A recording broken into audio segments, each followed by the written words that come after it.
여러분 안녕하십니까? 라디오 오늘 반근영입니다. 도이치모터스 주가 조작 혐의와 통일교 금품 수수 의혹 등으로 구속 기소된 김건희 여사의 재판이 오늘 시작됐습니다. 전직 영부인이 피고인으로 재판에 출석하는 건 헌정사 처음 있는 일인데요.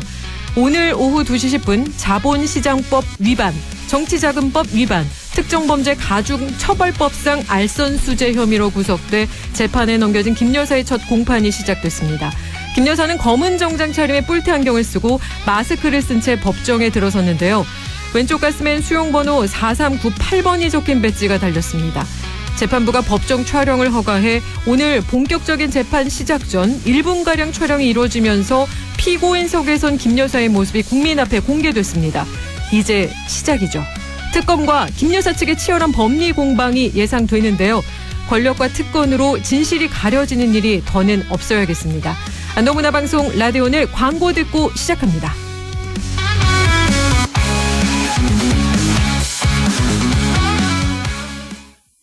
셰프 에드워드 리입니다. 나비엔과 매직이 만나 대한민국 주방이 쾌적해집니다. 초고화력 인덕션과 자동 연동되는 3D 에어후드, 미세 화력 조절까지 가능한 가스레인지와 스마트한 전기 오븐, 전자레인지까지 새로운 주방 시스템의 탄생.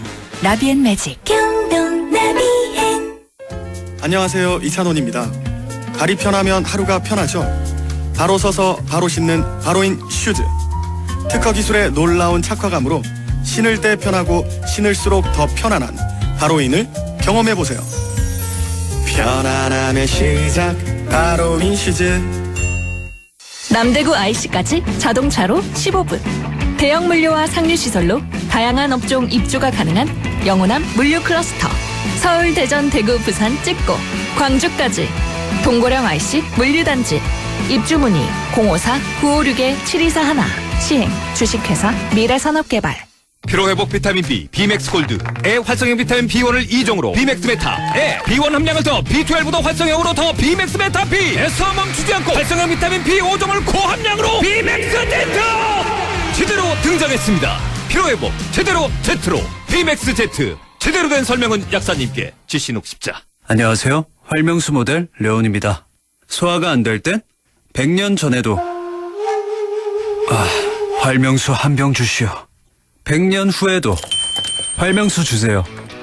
지금까지 그래왔듯 먼 미래에도 소화엔 언제나 부제표 활명수. 동화약품. 아빠, 또 운전 중에 폰 보고 있지? 아빠 앞만 보고 있어. 딴짓하지 말고 삼방주시. 네, 공주님. 당신을 아끼는 잔소리처럼 당신을 지키는 현대 SUV 2016 산타페는 모든 트림에 꼭 필요한 지능형 안전사양이 기본.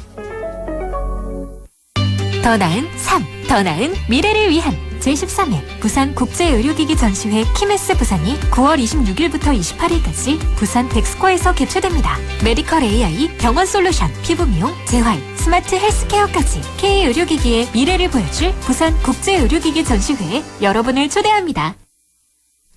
9월 24일 수요일 라디오 오늘입니다. 1부에서는 자동차에 필요한 귀한 정보 전해드립니다. 김필수의 차필 귀정, 대림대학교 자동차학부 김필수 교수 연결해 함께 이야기 나누겠습니다. 2부 이슈 오늘에서는 봉화 국립백두대간 수목원에서 봉자 페스티벌이 펼쳐집니다. 잠시 후 국립백두대간 수목원 임세랑 주임과 자세히 알아보겠습니다.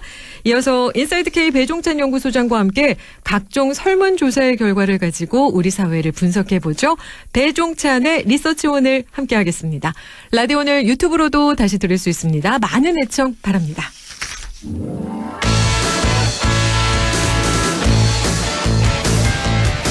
차에 필요한 귀한 정보 전해드립니다. 김필수의 차필 귀정, 대림대학교 미래자동차학부 김필수 교수 연결해 함께 이야기 나누겠습니다. 안녕하십니까 교수님. 네, 안녕하세요. 네, 오늘은 자율주행에 관한 얘기인데 서울에서 운전석 없는 자율주행 셔틀 청계천에서 지금 이제 어제부터였나요? 운행이 되고 있죠. 맞습니다. 실제로 이 이 기사가 없으면은 예. 불안해하거든요, 사람들이. 그렇죠. 예, 있으면은 뭐 혹시라도 비상시에 조치를 취할 수가 있다라는 예. 안심을 지금 하다 보니까. 네. 그런데 실질적으로요, 앉아 있어도 역할에는 한계가 있는 것이. 네. 우리 운전할 때 아마 느끼실 거예요. 100% 내가 운전하든지 아니면 쟤한테 맡기면은 100% 그쪽에 맡겨야 되거든요. 예. 근데 중간에 문제가 생겼을 때 내가 응급조치를 내서 순간적으로 이 사고를 막을 수 있을까라는 예. 얘기는 사실 불가능한 얘기인데 네. 사람이 기사가 앉아있게 되면은 불안 심리가 좀 없어지는 이런 장점이 있어요. 예. 네, 근데 이번에는 사람이 아예 없는 이런 자율주행이라는 얘기는 차한테 맡길 정도로 예. 이 구간의 주변의 안전성도 좋아지고 또 기술도 좋아지면서 네. 예전에 비해서는 자율주행에 대한 부분들은 좀 더 사고 없는 이러한 예. 기술이 좀 더 진보됐다라는 뜻도 가지고 있습니다. 네, 이번에 이 주행 셔틀, 자율주행 셔틀이 순수 국내 기술로 개발했다라고 해서 더 저는 신기했는데요. 그런 네. 의미에서 오늘은 자율주행차의 정의부터 한번 시작해 볼까 하는데요. 자율주행차, 네. 어떤 차를 자율주행차라고 하나요? 우리 자율주행하면은 목적지까지 빠르게 안전하게 이동시켜주는 이 무인운전 시스템이다 이렇게 보시면 될 것 같아요. 이걸 네. 이 주행의 어떤 총체적인 개념이다 이렇게 보시면 되고요. 예. 실제로 자율주행하게 되면은 한 15년 전에 미국 자동차 공학회에서 이 정의를 내려놨어요. 네. 레벨 0부터 레벨 5까지 6단계죠. 예. 그래서 6단계로 나눠지고 올라갈수록 이제 자율주행의 정도가 좋은 거죠. 예. 그래서 뭐 레벨 5까지다 그러면은 레벨 5는 꿈으로 놔두는 거고요. 예. 실질적으로 레벨 4 이상입니다. 레벨 4 하게 되면은 이 목적지까지 빠르게 네. 평시에만 입하는 거니까 실제로 레벨 4부터 자율주행차다라고 얘기할 수 있는 거고 예. 레벨 3까지는 자율주행차보다도 운전 보조기입니다 이렇게 보시면 되고요. 네. 요새 이 미국하고 중국이 자율주행 쪽은 기술 개발 속도도 빠르고 예. 가장 진보돼 있지 않습니까? 그렇죠.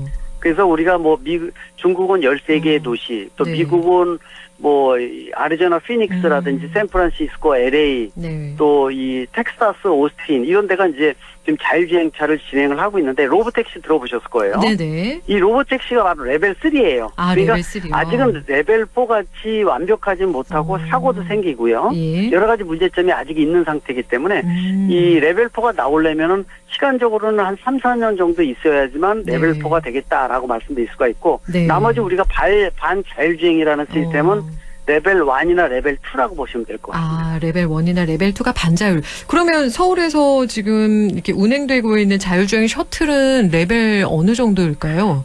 레벨 3 정도, 레벨 3인데 3도 아까 말씀드린 중국이나 미국 정도는 예. 굉장히 난이도가 높은 수준이고요. 예. 레벨 3에 처음 진입하는 정도다라고 볼 수가 있어요. 네. 그래서 실제로 중국이나 미국에 비해서 소프트웨어 알고리즘 같은 경우에는 3년에서 4년 뒤진다 이렇게 얘기를 하고 있을 정도거든요. 그래서 우리가 좀 더 노력을 해야 된다 이렇게 좀 보고 있고 특히 네. 빅데이터 미국이나 중국은 대도시에서 운행을 수천 대씩 하다 보니까 데이터가 많이 쌓이면서 네. 우리가 운전할 때 보면은 같은 길도 자주 가게 되면은 어떤 차라고 안전하고 어떻게 운전하는 것이 안전하다는 걸 몸에 배이지 않습니까? 네네.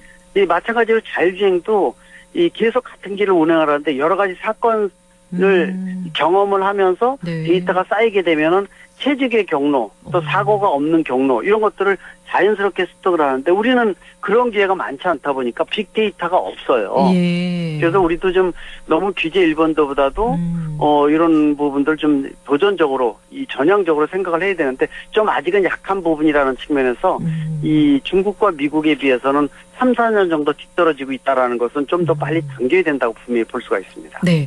그렇다면 이렇게 자동으로 얼마 전에 제가 드라마에서 보니까 이렇게 주차를 하게끔 하는 정도 이렇게 하는 게 있더라고요. 이런 것도 그렇습니다. 예, 이런 거는 그럼 반자율주행이다 이렇게 설명을 해도 될까요?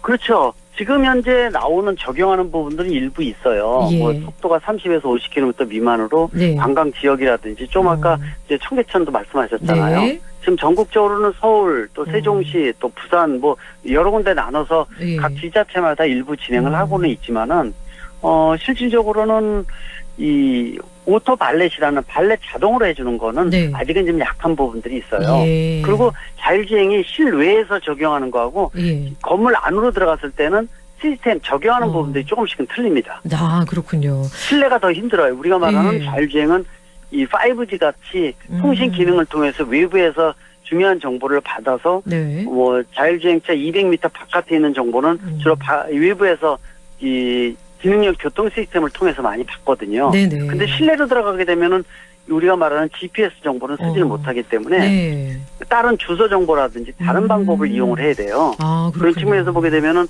상당히 지금 고민이 많은 부분들인데 예. 앞으로 자율주행이 되면은 우리가 바퀴 달린 휴대폰이 되는 거고 네네. 이 바퀴 달린 휴대폰에다가 명령을 내리면은 자동적으로 목적지까지 안전하게 이동시켜주는 부분이니까 네. 이 꿈의 비즈니스 모델이다 이렇게 얘기를 하고 있는데 네. 아마 적용하는 부분들이 무궁무진하지 않을까라는 측면에서 새로운 사업거리, 일자리 창출도 무궁무진할 것으로 보고 있어서 전 세계적으로 많이 매달리는데 우리가 좀 더 매진을 해야 되는 이유가 바로 여기에 있다고 볼 수 있습니다. 그렇네요. 꿈의 비즈니스 모델이라서 좀 더 매진해야 된다라는 말씀까지 들었는데요. 네. 최근에 반자율주행 차량의 사고 소식이 늘고 있는데요. 운전하는 입장에서는 어떤 점들을 정확하게 알고 있으면 좋을까요? 아까 레벨 1, 2가 지금 현재 일반적으로 차의 네. 옵션으로 적용하는 부분들이 많거든요. 예, 예. 레벨 1 하게 되면은 이 고속도로에서 앞뒤 차의 간격 자동으로 조정해주고 속도 따라가는 어댑티브 네네. 크루즈 컨트롤 또는 예. 스마트 크루즈 컨트롤이라고 불러줘요. 네네. 이 기능들은 일반 대중 모델에 많이 들어가 있어요. 그래서 네. 이거 장거리 운전하면서 활용하시는 분들이 있을 거예요. 가속 예. 페달 계속 밟지 않고 그렇죠. 세팅해 놓으면은 알아서 따라가거든요. 예. 또는 차선이 딸 경보 장치도 들어보셨을 텐데 네네. 이런 각각이 레벨 1이에요. 네. 그리고 이 차선과 앞뒤의 간격을 전체적으로 이 조율해주는 좀 더 진보된 시스템을 ADAS 시스템이라고 얘기를 하거든요. 네네. 그 ADAS 시스템이 레벨 2입니다. 그래서 레벨 2의 ADAS는 이 일반 고급 승용차들은 많이 탑재가 되고 있어요. 근데 이런 레벨 1이나 2가 다 반자율주행들이거든요. 예. 근데 이 기능을 대낮에 고속도로 같은 데서 이 맑은 날 차로가 뚜렷한데 이런 거 눌러놓게 되면은 혼자서 운전 잘하거든요. 예. 근데 이거를 너무 믿고 이 부분에 너무 의지하다 보면은 아까 모두에서 제가 말씀드린 대로 네. 운전은 100% 내가 하든지 100% 쟤한테 맡기든지 해야 되는데 네. 한번 제가 맡겨서 제가 운전을 잘하면은 습관이 되다 보니까 괜찮거든요. 예. 그러면 한눈을 딴 데 팔고 이 옆에 주변의 풍광을 구경한다든지 예. 또는 이제 휴대폰을 보는 습관 그렇죠. 또 문자도 보내고 이러다 맞아요. 보면은 여기에 의지하다 보면은 예. 운전을 쟤한테 맡기는 거예요. 그러다 사고가 생깁니다. 그렇네요. 물론 이제 이 30초 1분 정도 자율주행 되면은 네. 스위치 눌러놓고 30초 1분 정도 되면은 이 계기판 깜빡거리고 전방 주시해서 운전을 제대로 하라고 뜨거든요. 네네. 근데 외국에 자율주행 개념이 들어간 거 1분 정도뿐이 안 되는 건데 이 불법 장치가 있어요. 아, 네. 불법 장치를 장착을 해서 운전대 운전자가 정상적으로 잡고 있다고 착각을 일으켜 만드는 장치입니다. 아, 네. 이걸 껴놓게 되면은 계속 자율주행을 하는 이런 경우도 많은데 미국이나 이런 데서도 사고 생기면서 사망자도 많이 발생을 했어요. 그렇네요. 예, 그래서 국내에서도 그런 부분들을 하면은 절대로 안 되고 아까 말씀드린 대로 이 레벨 1이나 2 단계에서 너무 의지하지 마시고 결국 레벨 3까지는 운전 보조 기능이기 때문에 네. 내 자기 자신만을 믿어라라고 분명히 말씀드리고 예. 잠깐 30초 1분 활용하는 것은 장거리 운전 같은 경우에 뭐 운전대를 놓고 병따기를 따고 마신다든지 또 허리를 돌린다든지 그렇죠. 예. 약간 활용하는 거죠. 눈이 네네. 필요하면 눈도 딴 데 돌리고 이럴 때 잠깐 활용하는 정도다라고 생각하셔야지 여기에다가 의지하다가 사고 생긴 경우 국내에서 수십 건 이상 발생을 했고요. 예. 사망사고도 있었어요. 아, 그렇군요. 아직은 그래서 최근에 들어와서 반자율주행을 이용하다가 이 사상자 수가 많이 늘어나는 이런 이 사고가 많이 발생을 하고 있으니까 혹시 내 차에 이런 기능이 있을 때 활용하는데 꼭 조심하시면 좋을 것 같습니다. 그렇습니다. 아직 레벨 3까지는 안심하면 안 되고 약간 활용하는 정도만 해라. 나를 믿어라. 자기 자신을 믿어라라는 말씀까지 맞습니다. 해주셨는데 내가 나를 못 믿는데 내가 나를 어떻게 믿느냐 이 자세로 운전하시면요 확실하고 우리가 말하는 레벨 4 실질적인 자율주행은 한 3년 4년 정도 있으면은 우리가 피부로 느끼고 차에다가 말로 주고받으면서 알아서 운전하는 바퀴 달린 휴대폰이 머지않아 등장한다고 보시면 될 것 같아요. 3, 4년 후라고 하니까 이것도 제 입장에서는 되게 빠르다.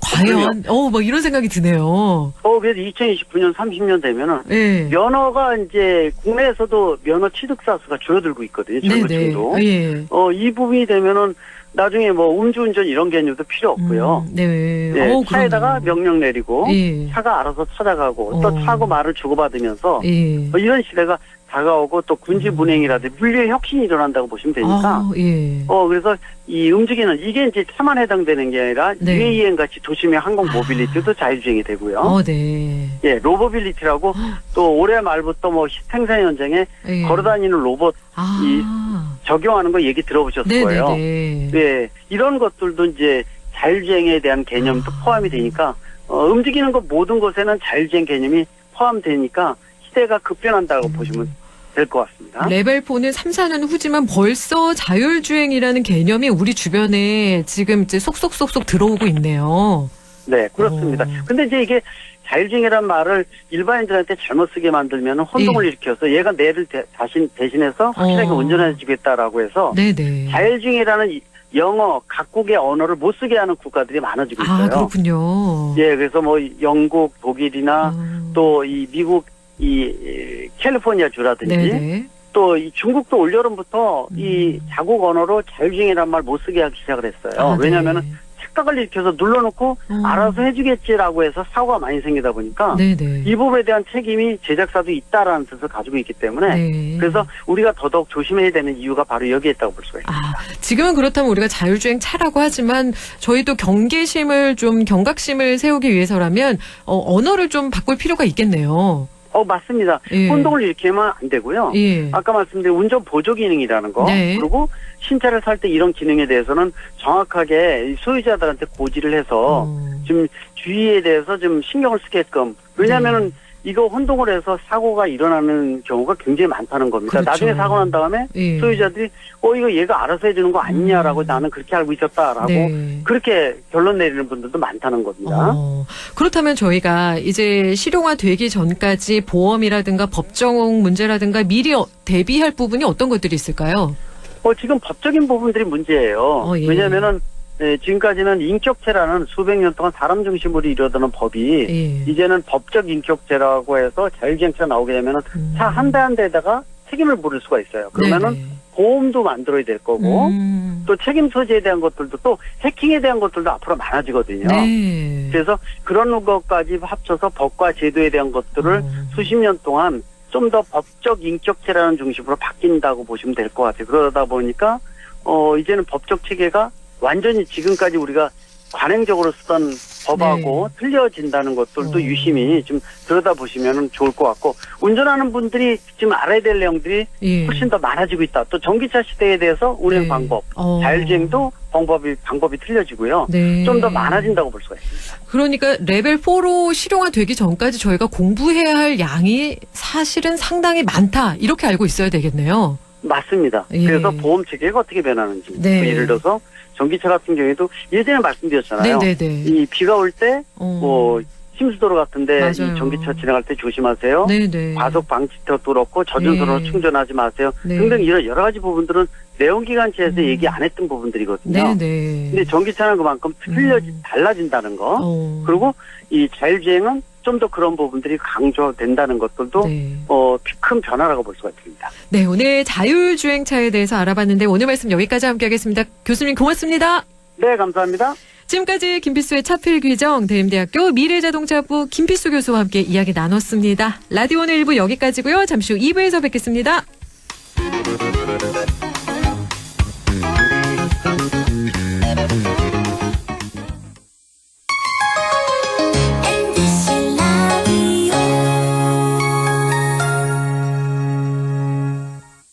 땡긴다 땡겨 매콤 새콤 달콤한 맛 무침에는 역시 땡기네 가오리 장례식장 등 각종 대소사 최고의 인기 메뉴 땡기네 가오리 물이 생기지 않아 언제 어디서든 포장 배달 택배 모두 가능한 안동 땡기네 가오리 054-852-4988 지역과 함께 성장해갈 인재를 키웁니다.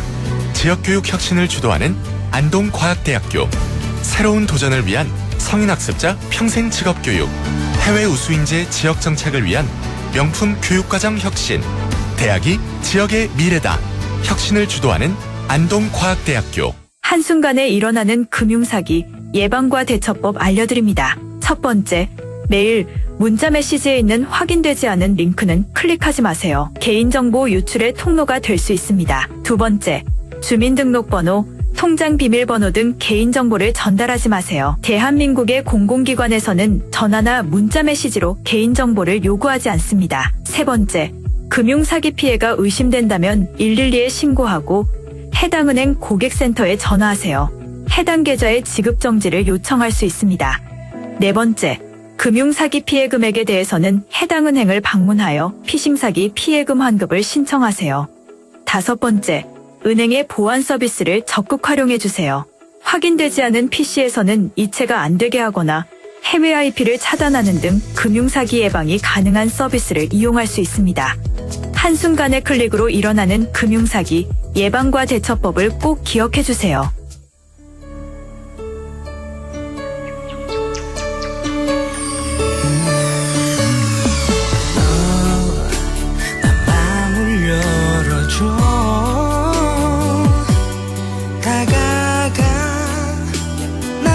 속삭이도록 언제나 내 생각으로 행복해야 해요.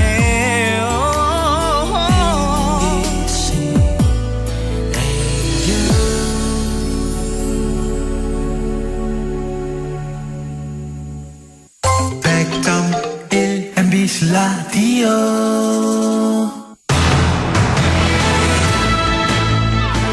라디오 오늘 2부 순서 이슈 오늘입니다. 봉화군에 소재하는 국립백두대간 수목원에서 다음 주 목요일부터 2025년 백두대간 봉자 페스티벌이 열립니다. 자세한 내용 궁금한데요.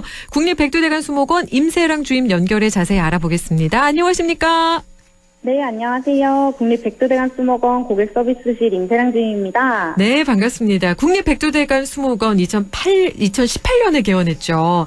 정말 그 사이 크고 작은 변화도 많았을 것 같은데요. 국립백두대간 수목원 소개 부탁드리겠습니다. 네, 저희 국립백두대간 수목원은 경북 봉화군에 위치하고 있고요. 아시아에서 최대 규모를 자랑하고 있습니다.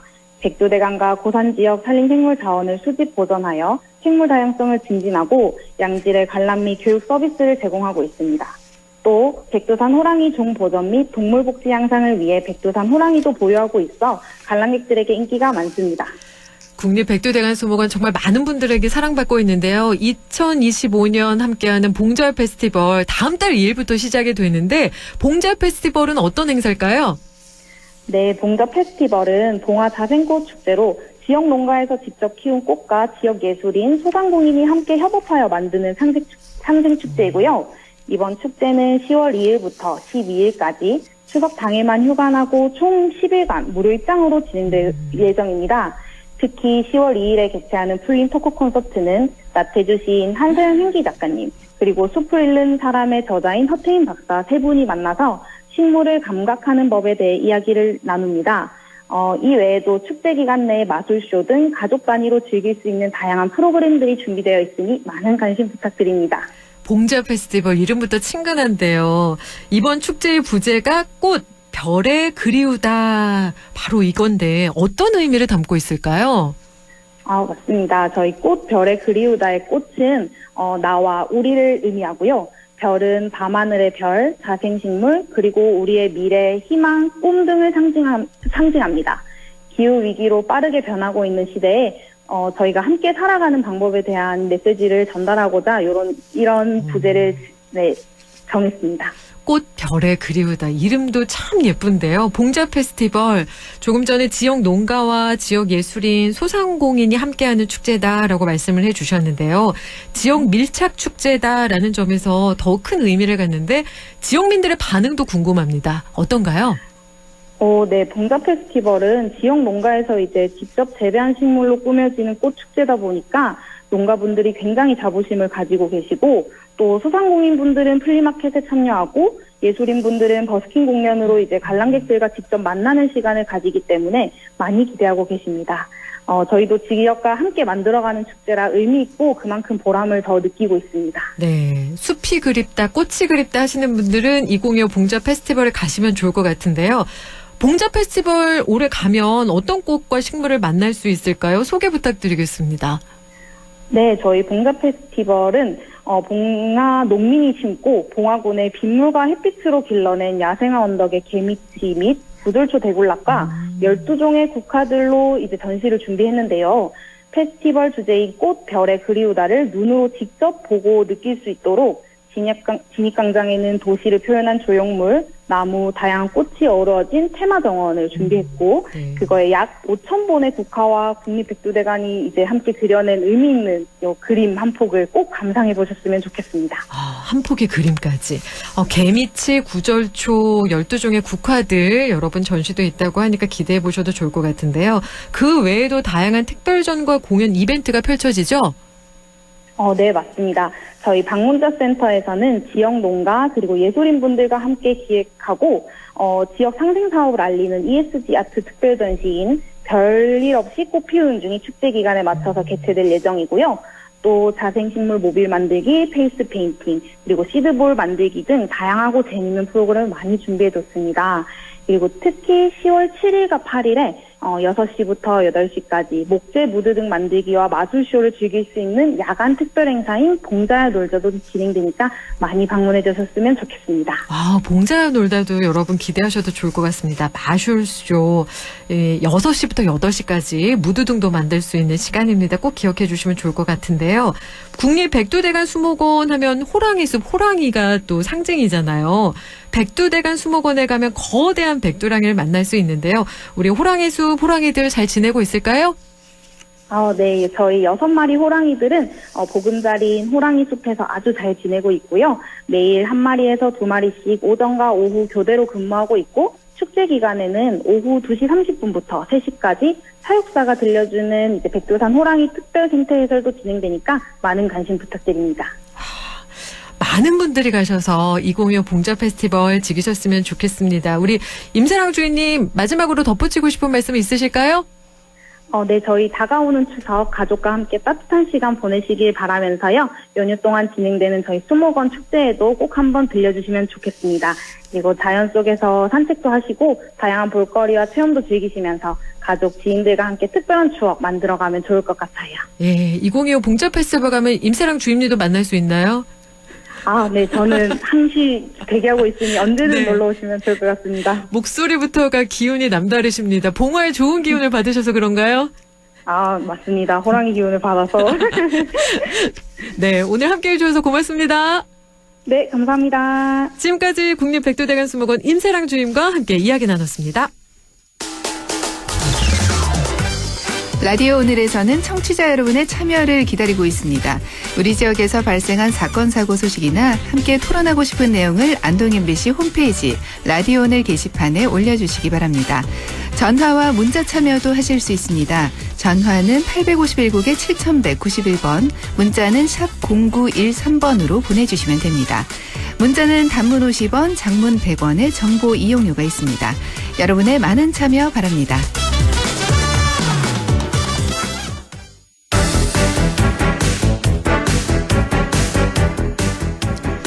리서치 오늘 인사이드 K 배종찬 연구소장과 함께합니다. 안녕하십니까, 배 소장님? 안녕하십니까, 배종찬입니다. 이재명 대통령이 유엔 총회에 참석해서 다자 외교 수행 중에 있는데요. 대통령 국정 수행 지지율 추세부터 알아볼까요?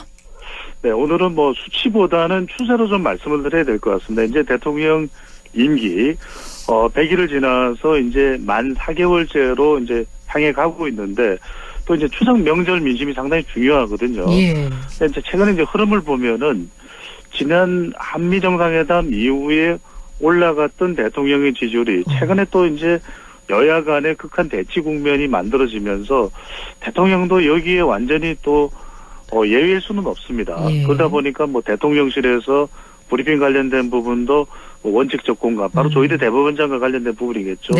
이런 어떤 여야 간의 정쟁적인 이 흐름에 또 대통령도 전혀 예외일 수가 없다 보니까 조금 이제 주춤하는 것 아닌가라는 그런 이제 흐름이 있겠는데, 물론 그래서 아주 큰 폭의 변화는 아닐 것 같고요. 다만 중요한 것은 지금 이제 대통령의 이 지지율이 상당히 중요한 국면이기 때문에, 왜냐하면 앞으로 계속 외교전입니다. 9월 달에 지금 대통령의 유엔 총회 외교가 있고요. 10월 달로 넘어가면 어떻게 되겠습니까? 바로 우리 TK 지역 경주에 또 에이펙이 있습니다. 예. 그러니까 그런 만큼 지금 대통령의 지지율이 조금 이제 꺾였다가 다시 반등의 어떤 기세를 만들어야 되는 시점이기 때문에 앞으로 국내의 정치적인 이 양상과 어떻게 좀 차별화되면서 대통령의 국정 운영 지지도를 좀 온전히 반등시킬 수 있을지 이 부분이 상당히 중요할 것으로 보입니다. 그렇다면 보통 외국 순방 다녀오면 대통령 지지율이 올라가는데요. 이번에는 좀 어떨까요? 이번에도 저는 이 대통령이 또 END 네. 바로 교류 예. 또 그리고 또 북한과 관련해서 한반도 이제 비핵화와 관련된 부분들 이런 부분들을 이야기하면서 END 구상도 내놓고 있거든요. 예. 한반도의 평화를 정착시키겠다. 이것을 이제 유엔 총회에서 한 20여 분간 연설을 했습니다. 뭐 트럼프 대통령은 보통 한 15분, 20분 주어지거든요. 실제 이제 이 유엔 총회의 관례가 15분에서 한 20분 정도 시간을 주는데 네. 트럼프 대통령은 한 1시간을 연설을 했어요. 예. 이건 뭐 이재명 대통령의 연설은 아닙니다만 이 바로 뒤에 구테스 이 유엔 사무총장이 있는데 우리 반기문 전 유엔 사무총장도 네. 있죠. 구테스 포르투갈 출신입니다. 유엔 사무총장이 지금 있는데 뒤에다가 유엔이 제 역할을 못하고 있다. 뭐 이렇게 이야기를 하면서 예. 7개의 전쟁을 본인이 이제 마무리하는 동안 유엔에서 도와주겠다는 단 한 통의 전화도 자기는 못 받았다. 네. 그러니까 이게 트럼프 대통령이 어디 가나 뉴스거리를 만들어내는 거예요. 네. 자, 다시 이제 이재명 대통령 돌아와서 우리나라 대통령도 그렇고 미국 대통령도 그런 이야기를 많이 합니다. 비행기에서 내리기가 싫다. 그러니까 비행기가 내리기 전까지는 정말 극진한 예우 대접을 받거든요. 예. 그것도 지금 이재명 대통령은 유엔 총회 의장국입니다. 우리가. 예. 그러니까 구테스 유엔 사무총장도 예우를 하고 지금 마크롱 대통령 또 이렇게 정상회담이 이어지거든요. 그러니까 이런 또 우리 뉴욕 지역의 이 동포 간담회도 있고 그런데 비행기에서 딱 발을 내딛는 순간 지금 내란 전담 재판부 예. 또 뭐 장외 투쟁 그 대통령은 골이 지끈지끈할 거예요. 예. 그래서 드리는 말씀이 뭐냐면 순방 효과로 보통 이제 3에서 5% 정도 지지율이 올라가는 그런 기대를 할 수 있는데 대충 한 3% 정도는 올라가는 상승 효과가 있지 않을까. 조금 더 올려놓고 네. 에이펙 그 경주 이 에이펙 이 정상회담 쪽으로 갈 가능성이 열려 있을 것으로 보입니다. 예, 그래도 3% 정도는 올라갈 것이다. 이렇게 예상을 해 주셨는데요. 조금 전에 END 구상 얘기를 해 주셨는데요. 조금 더 구체적으로 설명 부탁드려도 될까요?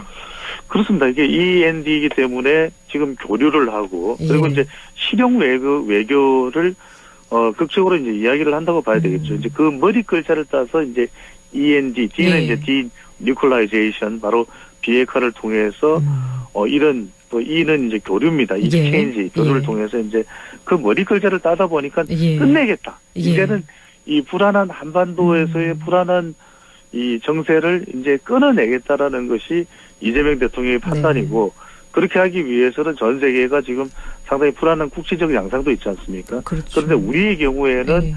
미국이 이 이재명 대통령이 계속 강조했던 것이 미국이 그러면 북미 정상회담을 통해서 이 한반도의 평화와 관련된 좀 더 진전을 이루어달라. 네. 물론 여기서 이제 우리가 소외되는 것은 상당히 또 경계를 해야 됩니다. 왜냐하면은 북한과 미국이 정상회담을 하는 그런 기회가 생긴다고 했을 때 만약에 이제 핵을 인정하고 동결로 들어가고 예. 그렇게 되면 우리가 그동안 줄기차게 주장을 해왔던 것은 우리는 비핵화거든요. 예. 근데 그런 부분들이 훼손될 가능성도 있습니다.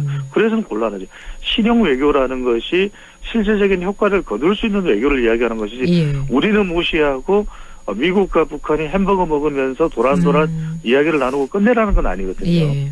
그런 만큼 상당히 많은 분들이 이제 END 구상에 대해서도 이게 상징적으로 이재명 대통령이 실용 외교, 그것은 또 평화를 강조하는 것이구나라는 의미에서는 유엔 총회에서의 연설을 통해서 극적으로 이것을 구현해냈다 이제 보시는데 더 중요한 건 이거 많은 분들이 궁금해할 것은 트럼프 대통령이 이번에 한국에 이제 에이펙 때문에 오게 되면은 판문점이든 김정은 위원장과의 돌발 예. 또는 예정하지 않았던 만남을 가질 수 있는, 저는 이 가능성이 열려 있는 것으로 보입니다. 아, 가능성이 열려 있다고요? 예. 그렇죠. 왜냐하면 최근에 김정은 위원장이 이런 이야기를 했어요.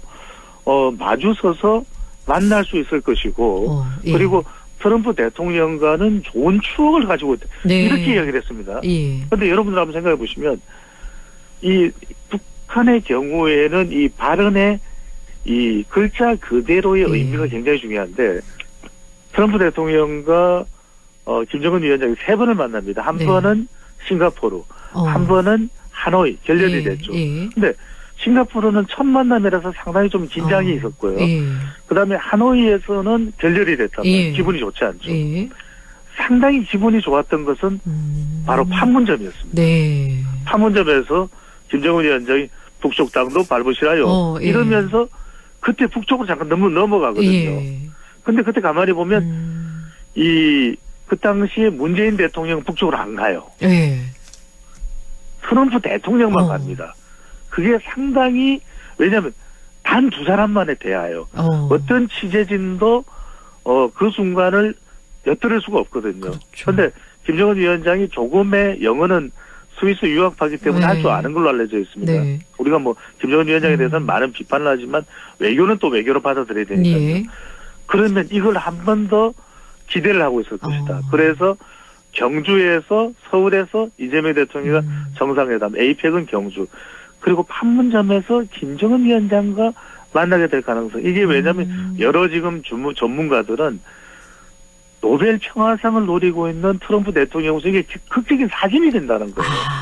그러면서 김정은 위원장의 단 한마디, 이제는 핵 말고 다른 대화의 수단을 강구하겠소. 이래버리면 이게 상당히 좀 극적인 장면이 되거든요. 물론 뭐 그렇게 될지는 좀 기다려봐야 될 것으로 보입니다. 계속해서 이렇게 성대모사를 해주시는데, 관세협상 얘기하시면서도 성대모사 해주실 수 있나요? 관세협상은 앞으로 어떻게 될까요? 이게 왜냐면 라디오라 우리 또 안동 청취자분들이 듣는데 조금이라도 또 이게 극적으로 또 이게 실감나게 들으실 것 같아서요. 관세협상인데 이 부분도 상당히 중요합니다. 어떻게 보면은 이번 이 유엔 총회 방문에서는 한미 정상회담이 없었다라는 건 물론 시간적인 그런 또 다자의 외교이기 때문에 그걸 시간을 낼 만한 충분한 또 상황이 아닌 것도 있겠지만 그만큼 한미 협상이 여전히 좀 아직은 진행 중이다. 그래서 중요한 건 이 3,500억 불입니다. 그러니까 우리로서는 이 현금을 미국에다가 다 가서 예금을 해둘 수는 없는 겁니다. 왜냐하면 우리 외환 보유고나 이런 거 생각할 때 그렇다면 미국도 우리 사정을 알고, 왜냐하면 일본처럼 우리가 외환이 많지가 않아요. 일본은 워낙 미국 돈이 많이 있기 때문에 그런 것이고, 그래서 이 부분은 저는 미국도 조금 한 걸음 물러서고 우리도 그러면은 이걸 한미 스와프라든지 다른 방법으로 해서 미국과 조금 더 조선업이라든지 이런 부분에 더 실질적인 협력, 그리고 또 미국이 간절하게 원하고 있는 것이 우리의 LNG 기술이거든요. 그러니까 이런 부분들에 대해서 조금 더 진척을 이룬다면 어느 정도의 타결도 가능하지 않을까 싶은데, 중요한 건 우리가 TK 지역이지만 상당히 또 이 자동차 산업은 중요하거든요. 그러면은 25%의 관세가 지금 우리 자동차에는 물리고 있습니다. 그런 만큼 이게 일본과 상당히 또 비교가 되고 우리가 여러 가지 타격을 받을 수밖에 없기 때문에 적어도 에이펙 전에는 타결 가능성이 나오지 않을까. 그러면 이제 왜냐하면 그게 돼야 트럼프 대통령도 와서 기분 좋게 골프를 한번 칠 수가 있습니다. 그래서 적어도 저는 한 10월 중순까지는 타결에 좀 가까워질 수 있는 가능성이 열리지 않을까 싶은 생각이 듭니다. 자, 그렇다면 10월 중순에 꼭 열리길 바라면서, 그때까지는 좀 마무리되길 바라면서 우리 정당 이야기로 넘어오겠습니다. 정당 지지율 추세는 어떤가요? 그렇습니다. 한국갤럽이 자체적으로 지난 16일부터 18일까지 무선 가상번호 전화면접 조사를 실시한 결과입니다. 오늘 소개된 모든 조사는 중앙선거전조사심의위원회 홈페이지에서 확인 가능합니다. 더불어민주당 41%, 국민의힘 24%. 자, 동대구 지역에서, 동대구역에서 장애 집회가 지난 일요일입니다. 있었지만, 그럼에도 불구하고 이건 뭐 이제 그 이전 조사입니다. 그 이전 조사이기 때문에, 18일까지의 조사이기 때문에, 분명 이제 장애 투쟁을 통해서 지지층들이 더 결집하는 효과는 나올 것 같아요. 그래서 이번 주에 발표되는 금요일 한국갤럽 조사에서는, 국민의힘 지지율도 대략 한 3%, 대통령 지지율 올라가는 것만큼 올라가지 않을까 예상은 됩니다. 네. 보통 이제 이 자동응답 조사에서는 좀 더 국민의힘 지지율이 더 적극적 응답청에 의해서 높게 나오는 경우가 있긴 합니다만 중요한 것은 이거거든요. 그러면 이제 국민의힘이 장애 투쟁을 한다고 해서 지지율이 올라가지는 않을 거예요. 예. 그리고 뭐 7만 명이 모였냐, 뭐 2만 명이 모였냐 이게 중요한 것이 아니라 장애 투쟁을 통해서 얼마만큼이나 전국적인 국민들, 전체 국민들 유권자들의 공감대를 끌어내느냐가 이제 중요할 수밖에 없는 것이거든요. 네. 그런 과제가 국민의힘에는 상당히 시간이 걸릴 수밖에 없다. 왜냐하면 지금 뭐 더 센 특검법을 통해서 국민의힘은 상당히 난처한 상황이에요. 난감한 상황입니다. 왜냐하면 중진인 권성동 의원도 지금 구속 수감이 되어 있고요. 지금 또 계속해서 수사와 조사를 받을 수밖에 없는 상황이고 통일교의 한학자 총재도 구속 수감이 된 상태에서 이른바 통일교 신자들이 대거 지금 국민의힘 전당대회에 특정인을 밀어주기 위해서 입당했다는 의혹이 있습니다. 그런 상황에다가 지금 여러 가지 상황이 탄핵 기저 속에서 탄핵 이 여파가 깔려있는 속에서 국민의힘이 그다지 기운을 차려서 뭔가를 할 수가 없거든요. 내부적으로는 뭐 한동훈, 전환길 이렇게 또 수습이 잘 안 되는 측면이 있는데 자 오늘 이 이야기를 좀 해봐야 될 것 같아요. 아니, 국민의힘은 그렇다 치고 더불어민주당을 보십시오. 이 조사에서 대통령의 지지율은 60%거든요. 그런데 민주당은 41이에요. 그러면 어떤 이야기가 나올 수밖에 없냐면 대통령에 대한 평가는 나쁘지 않다. 그런데 지금 정당 지지율은 정청래 대표거든요. 그런데 정청래 대표는 계속해서 지금 조희대 대법원장 건을 이제 밀어붙이고 있습니다. 그래서 우상호 정무수석은 조희대 대법원장의 거치에 대해서 논의했거나 논의할 계획이 없다. 이건 이제 대통령이 뉴욕으로 가는데 이 부담을 또 줄 수는 없었을 테고요. 그렇게 발언합니다만 정청래 대표는 자신의 SNS에 어떻게 글 올리냐. 여러분들 이게 놀라운 이야기입니다. 이성만, 박정희, 윤석열 전 대통령까지 문제가 있는 대통령 우리가 몰아냈다. 대법원장이 뭐라고 이 대목이 나옵니다. 그럼 대법원장도 문제가 있으면 사퇴하거나 탄핵할 수 있는 거냐 이렇게 들릴 수가 있거든요. 이런 부분들이 지금 중도층이 민주당 지지에서 좀 벗어나버리고 지난 대선 직후에 민주당의 지지율과 비교를 하더라도 그때 이재명 후보가 올렸던 득표율이 49.42%거든요.